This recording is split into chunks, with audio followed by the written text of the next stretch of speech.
All right, guys, we are going to be headed out to our homestead, which means I need to get this garden prepared for me to potentially not be here for at least 2 days.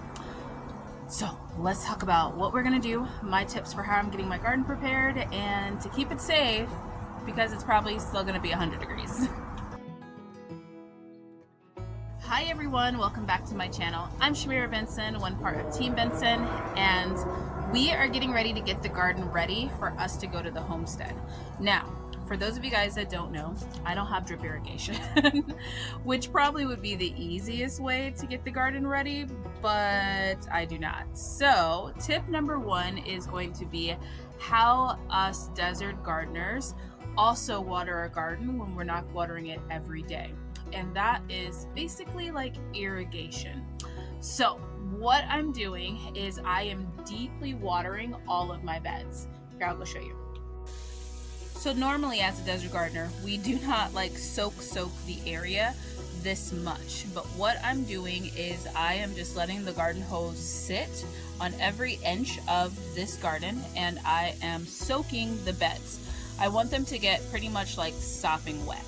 And I'm gonna do this for 2 days. Now in other like places where like farms and stuff like that, they usually have big ditches that they basically throw in irrigation, where they basically just flood the entire area.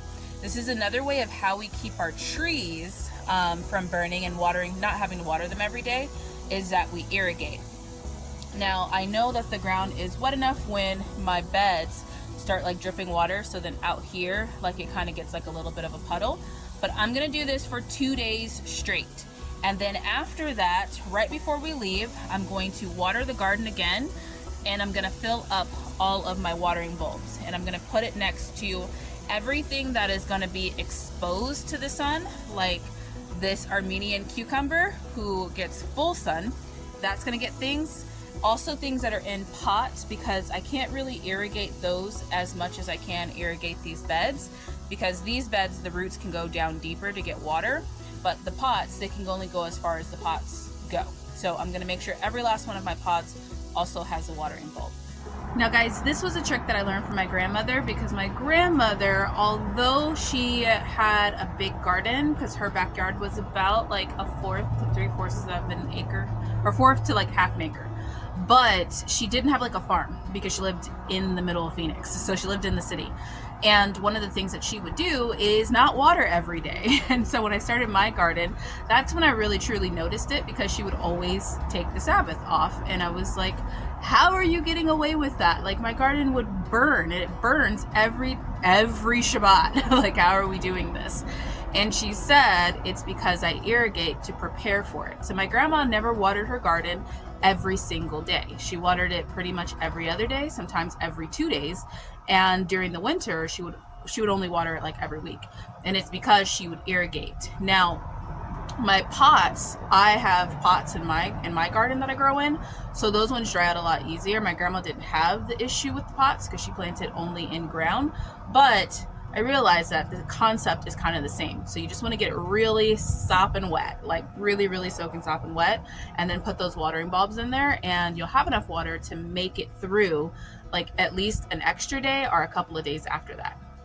So my second tip, which I'm sitting over here to try and be away from the AC unit that's on, is to harvest. So we are going to go through and we are going to see what needs to be harvested and grab that real quick. I know those peppers are probably going to need to be harvested because they are coming in like crazy right now. So we'll go through and we'll harvest everything that needs to be harvested and make sure that the plant isn't bearing any more burden than what it really needs to. So we are planning to leave not today but tomorrow, so we are going to really make sure that we soak these garden beds and then also harvest those fruits off of it, so we can not put as much stress on the plant. Now the other thing that we're going to do to not put stress on the plant is shade cloth.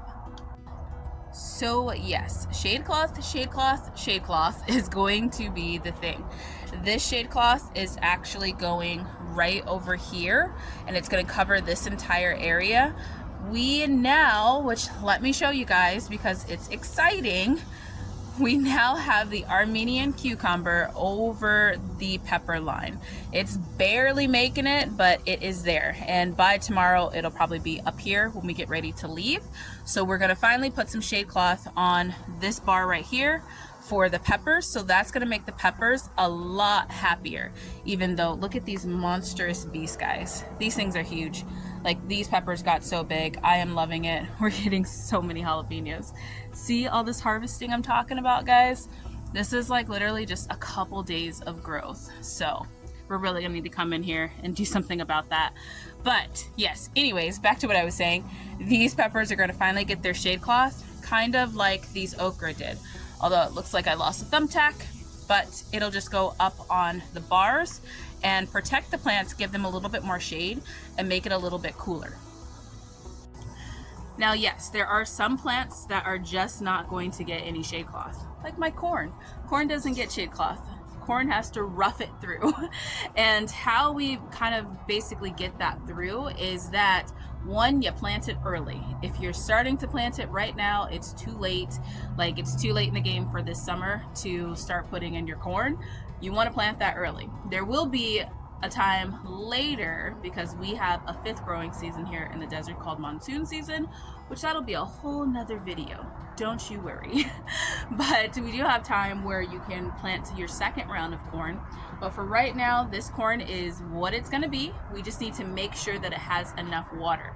Now, corn takes a lot of water, so we've been irrigating this one for the last 3 days just to make sure, since it won't be under shade cloth and it's not like hardy like the Armenian cucumber, like as hardy.